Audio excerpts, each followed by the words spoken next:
This video is all about consciousness.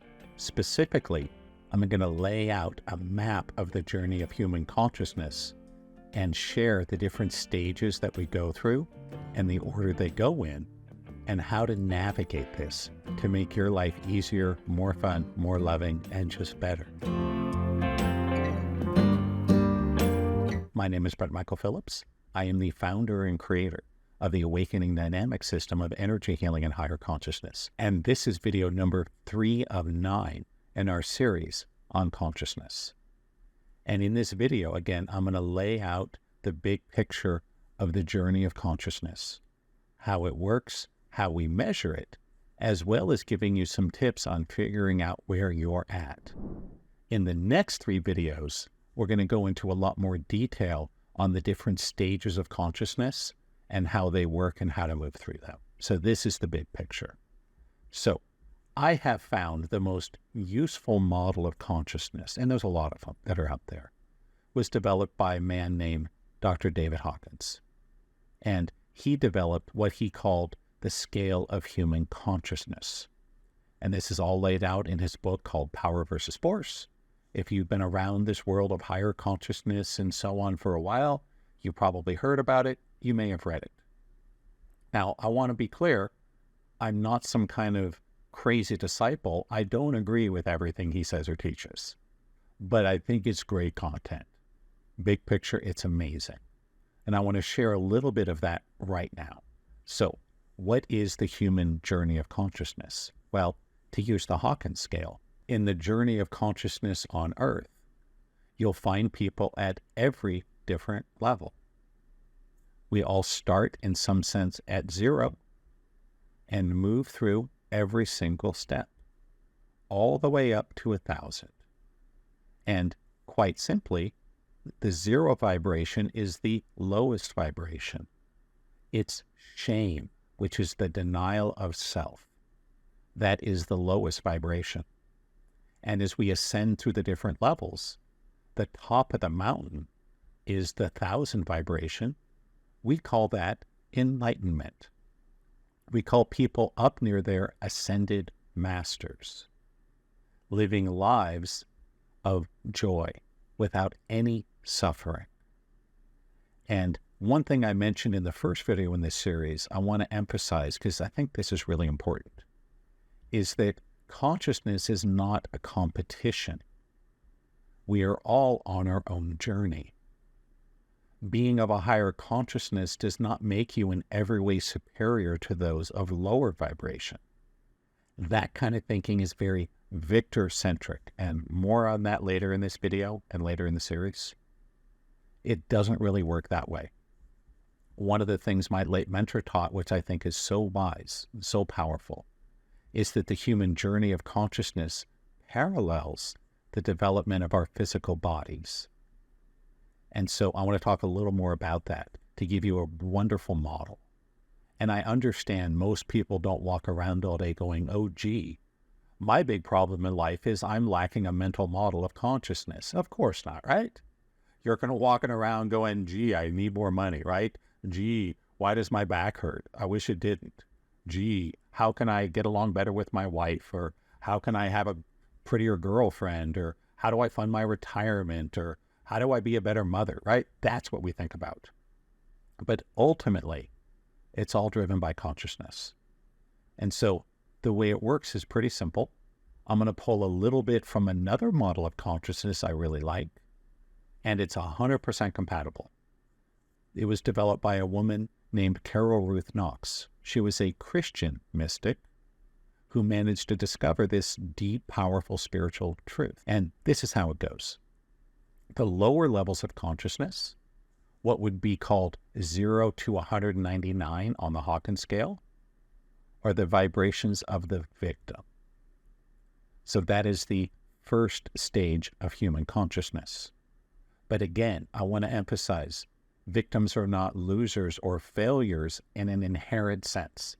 Yes, they will tend to lose and fail more in the world because of their low consciousness. But it's not their fault. That's just where they're at.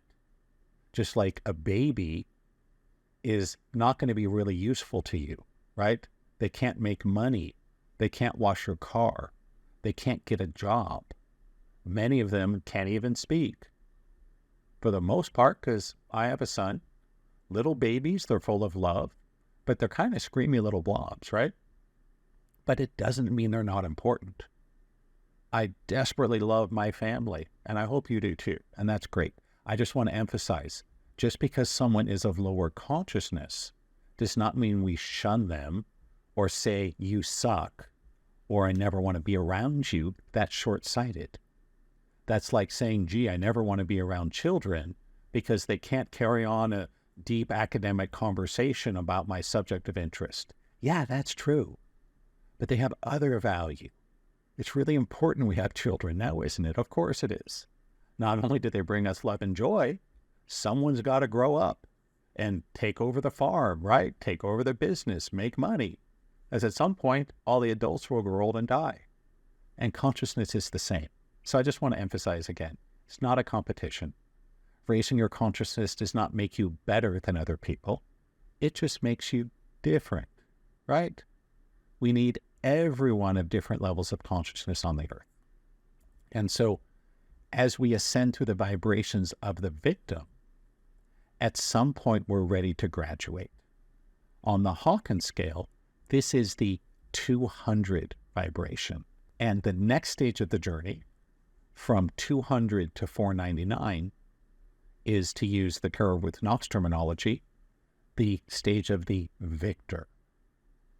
So what is it to be a victor? Well, pretty simply, as a victim, you think things outside of you have all the power. As a victor, you learn to become powerful and take action to get what you want and avoid what you don't want. So a lot more about each of these three stages. I got a whole video on each, but this is the big picture. So we move out of the victim into the victor. We grow up. We get an education. We learn a skill. We make money. We get married. We have friends. We go on vacations. We do all these things, right? These are victor-centric. And most cultures now in the 21st century are centered around somewhere in the victor range. Because after all, that's kind of how everyone knows life works, right? You got to be faster, stronger, smarter, better to get more money, a more attractive partner, to live longer, etc. Lots of competition, also lots of anxiety. This is the stage of the victor. And at some point when we're ready, we can ascend to what is in the Hawkins scale, the 500 vibration. And the third and last stage of human consciousness is called the vehicle. And that runs from 500 all the way to 1,000. And so as the vehicle, it's all about letting go of the agenda of the ego and instead finding presence, being in the moment, and allowing yourself to become a vehicle driven by a higher power. And so how you think about that higher power? Whatever works for you, right? If you're religious, it might be God or Jesus or Allah or whatever term you like, that's all cool. If you're more spiritual, you might think of it as cosmos or creator or universal law or the universe, and that's great too. Doesn't really matter. I'm not here to nag you about theology or religion. I want to share the best spiritual truth that I found in my life, and this is it. And what's so interesting about the vehicle is most people on this planet don't even know there's such a thing. Most people see the victim and the victor and think that's it. But to go back to the Hawkins scale for a second, the victim is 0 to 199. That's a range of less than 200 points. The victor is 200 to 499, almost 300. The vehicle is 500 to 1,000. That's half the journey, people. A full half of the journey is at a higher level of consciousness than most people on this planet are even aware exists. Is it any surprise our world is such a mess? That's why I said in the first video, higher consciousness can not only fix your life, bring you joy, contentment, purpose, serenity, it can do so for the whole planet. And there is no solution in technology or power or manipulation through the ego that can do that. You're welcome to try, right? The only thing that can do it is higher consciousness. And so I got a few more things to say about the big picture before we wrap up. But I did want to offer to everyone a question. And I would love it if you could answer in the comments. It is my goal to personally answer every single comment and question on all of my videos, because I really want to be there to support you on your journey. Wherever you are, whoever you are, wherever you're at, we are all important. And it's this. Given this sense of the stages and so on, where do you think it's possible to get in this life? And no judgment, I would love to hear. Maybe you think you can be an enlightened master. I'm not saying you're wrong. I think that's awesome. Maybe you think you can just do a little better than you are now. Maybe you want to just become a vehicle. That's done through the process of awakening. More on that later in the series. But please share. Let me know in the comments. And if you have any questions, go ahead and put them there. And while you're down there, hit like, hit subscribe. That would be really, really awesome. It's the only way YouTube knows that you think this video is cool. Awesome. So, a couple more things about the big picture of consciousness. The first thing is, in my understanding, and according to what I've read of Hawkins and other great authors and teachers, we're not meant to do this whole journey in one life. And so, I'm not here to give you theology or metaphysics too much, right? A little bit of metaphysics, no theology. I don't care if you think about this as ancestral, progressing through generations, or maybe you believe in reincarnation and each soul has a journey of so many lives. Totally up to you, right? I just want to say this process moves relatively slowly compared to a human life. It takes many generations, many lifetimes to move through it. How many? If I had to put a rough number on it, 1,000-ish. But it's going to be different for each person. It's like asking me, hey, Brent, if I sign on to an online dating site, how many days will it take me before I have a girlfriend or a wife or something, right? I don't know, right? There's so many factors involved. Maybe you go on and you meet someone the first time. Maybe you spend 3 years with dating coaches and soulmate seminars and singles meetups and everything before you finally sticks, right? And I mention that because that was my experience with me and my wife. I spent years improving myself, dating coaches, soulmate seminars. I studied pickup, right? I went to singles meetups. I went to bars and clubs. I met promoters, right? I got new clothes. I bought a motorcycle. I changed my hair and my clothes and all this stuff, right? Worked on my confidence. It was difficult and expensive. I had over 200 dates with over 100 women over 3 years. My wife, on the other hand, she went on an online dating site because her and her friends got drunk on St. Patrick's Day and they signed her up as a goof. And I saw her profile and sent her a message and we met and fell in love and we've been together for 13 years, right? So again, I don't know how long it takes and I don't care what model you like. Past lives, reincarnation, generations, it doesn't matter. I just want to emphasize it is bigger than most people can do in one life. But things are changing. The way it worked through most of human history is like this. You would come to Earth at a certain vibration, whatever it was, right? You're at a 3, you're at a 192, you're at a 306, whatever it is. And you would spend your entire human life at that level. And again, nothing wrong with that. That's how it used to work. And it's my understanding, most of the real progress was made between lifetimes. So, and again, this is just one model. You live your life at 306, you're a farmer, a soldier, or, whatever, right? A merchant, do your thing, have kids, maybe you don't, you get old, you die. Then you go and ascend your consciousness between lifetimes and come back maybe next time at 307. Now, it's not perfectly linear. It's not everybody goes up one point in every life. No, that's just the way it tended to be. But it's not like that now. The rules of the game have changed. One theory is it has to do with what was called the harmonic convergence and then the harmonic concordance. Another theory is it has to do with our solar system crossing the ecliptical plane of our galaxy. There's a lot of theories to how and why, but this is what you need to know. We are allowed to make big jumps in our current life right now. I'm not sure that was ever possible before in human history. I don't know for sure. I don't have a direct memory of all of human history, and I don't know all people. But that seems to be how it is. So don't worry so much about where you're at. It is absolutely perfect and divine. But if you're like me, you want to move forward. And it's possible to make big leaps in consciousness within one life right now. However you think of the rest of it, right? And so I encourage you to stay on the journey. It is well worth it. The rewards are vast. Couple more things I need to emphasize before we finish here.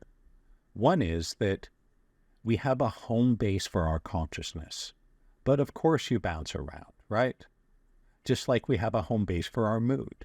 Some people are naturally happy and optimistic, but it doesn't mean they're never sad or never bummed. Of course not, right? That's silly. Other people are naturally pessimistic and depressed, but it doesn't mean they're never happy. And so just realize we will have experience of many different vibrations within your life. It doesn't mean anything. We all have aspects of victim consciousness and victor within us for sure. One of my teachers, Jim Drever, called it residue, and I love that term. So what drags us down is generally residue of the past. And so, for example, if I take my truck and go off-roading in the mud, it's going to get dirty, won't it, right? I can bring it home, and now it's on my driveway. It's still dirty and covered in mud, yes. Just because I drive home doesn't change that. I have to go clean it. So I want you to know, even our great masters go through short periods of experiencing the lower vibrations, because that's how we clean the residue. That's how we let go of the past to unchain ourselves to move forward. And I want to give you a couple wonderful examples of this with some of our most revered teachers. The first one, which I think is so interesting, one of the great gurus from India, his name was Ramana Maharshi. If you're into non-duality, Advaita, you may have heard of him or studied him. Amazing man and teacher. And there is a story that even though he was one of the great gurus, there's a story that one time he was living with his wife and teaching some of his students, and he got into an argument with his wife. And his wife said to him, "Honey, you need to calm down. It's not like you to get angry." And evidently his response was this: "God damn it, woman, I don't get angry. I'm Ramana Maharshi." Funny, right? He was a human too. I've had incredible teachers and mentors. They had their moments. There's a Zen story that goes something like this. There was a revered Zen master who lived at a monastery, and students would come from all around to study with him, to be around him. And there was a brand new student at the monastery who went out for a walk one day and found the master sitting alone by the river, and the master was crying his eyes out. And the student came up to him and said, "Master, master, why are you crying? How is this even possible? You're the great Zen master." And the master simply looked at him and said, "I'm crying because my best friend just died." So, we're all human. We all have our moments. Don't sweat it if you get pulled into lower vibrations. It's just there to clean the residue so you can move forward tomorrow even more powerfully than today. So, one more thing I want to cover before we finish, and it's this. Many of you are wondering right now, hey, what's my consciousness? I was, right? When I read Power versus Force, I was super curious. And so I'm going to give you a little guidance on how to measure it. If you go read the book, Power versus Force, you're welcome to. I think it's a good book. It's not perfect, but it's really good, in Brent's humble opinion. It will introduce you to the practice of muscle testing. Because according to Hawkins, you can muscle test your vibration. This is one place where I think he was unclear, if not maybe wrong. That I have found you cannot always accurately muscle test your own vibration. If you want to use the muscle testing, I got a whole hour-long video for free on my YouTube channel about how to do it. Really, really useful stuff. Just maybe not for this particular purpose, but go crazy, people, right? If you want to use muscle testing, here's one of the tricks. You will get a more accurate answer using someone else's body and energy field to test your consciousness. And so if you're not into muscle testing, don't sweat it. Many people are, and that's cool. If you need to learn again, I got a whole free training right here on this channel. Really awesome, useful stuff. Very, very powerful. Just not so much for this. And funny, true story, when I read Power versus Force, I ran to my teacher at the time. Her name was Terry. If you know my story, she was the one that instantly healed my paralyzed arm, got me all into this back in 2003. And I'm like, Terry, I want to muscle test your vibration. And she's like, okay, Brent. So she holds out her fingers and she says, what's the top of the scale? And I said, it's like 999 or 1,000. And she goes, okay, you're going to muscle test me and my body is going to say my vibration is 1,000. I'm like, no, it doesn't work that way, right? So I tested her, my vibration's over 100, over 200, so on and so forth, right? We finally got to my vibration is 1,000, it was strong. I'm like, what the heck, Terry? You don't seem like an ascended master, right? You're a very high vibration, but I don't think you're there yet. She laughed, she goes, of course I'm not, Brent, I know that too. But just be aware, and this is what she told me, muscle testing is just revealing your own subconscious belief. And it's very easy to change that. So in terms of how I do things within Awakening Dynamics, she simply downloaded it into herself. My vibration is 1,000. And that's what it tested. So I'm not going to say don't do it. I'm just going to say it's not necessarily accurate. Instead, this is the secret. Over the next several videos, I'm going to talk a lot more in detail about the different stages of consciousness and how life presents and how it makes you feel and how we move through it. Here's how you determine your level of consciousness. It's simple. Look at what your life is like. What's your inner experience? That's how we do it. And again, I haven't given you enough detail yet to know how to apply it, but it's coming in the series. So use muscle testing if you like, skip it if you don't, whatever. Muscle testing, in my experience, reveals the hidden codes in the innate, the cellular memory, the body, the subconscious mind. Super useful for healing in particular, but not always accurate for consciousness. What is accurate is, what is your life like? How much do you suffer? Do you live mostly in joy and connection and love? Or are you living mostly in competition or fear or apathy or depression or hopelessness? I'm not judging you because, again, it's not a competition. We need people of all levels of consciousness to make this life thing work. It's all beautiful and amazing in its own way. But if you really want to know where you're at, ask yourself honestly, what is my life like? Use the data in the next couple of videos and it will become clear. That's all I got to say for right now. We'll be back soon with the next video in the series, walking you through the journey of consciousness step by step. Until then, this is Brent Michael Phillips signing off. Please take care and namaste.